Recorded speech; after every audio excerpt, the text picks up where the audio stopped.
तू हाला डाल तोहार तनिको न बुझला।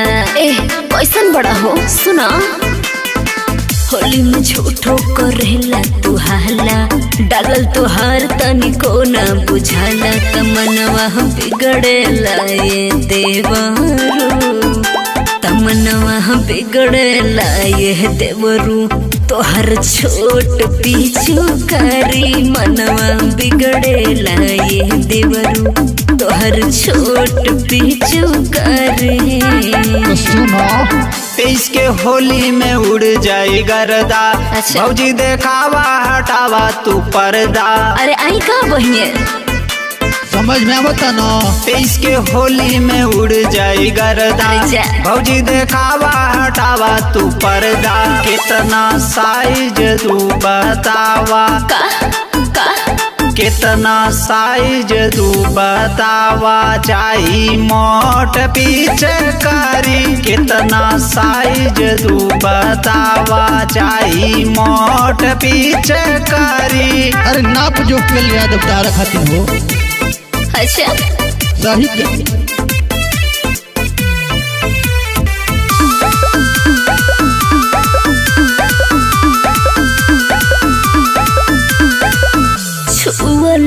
देवर मोर बदन सिहराला। अच्छा आग न बुझाला जब ले मन पे तराला।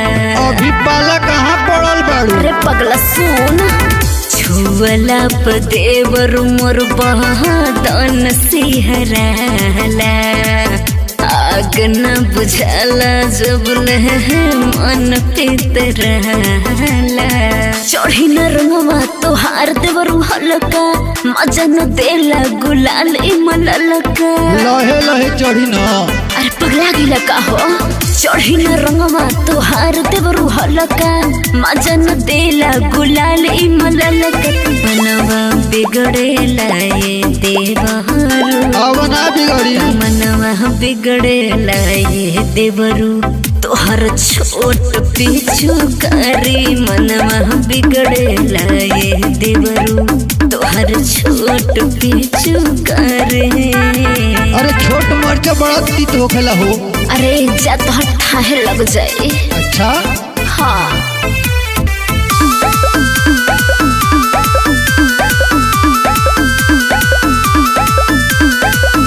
मौका देख काम रही ना अधूरा।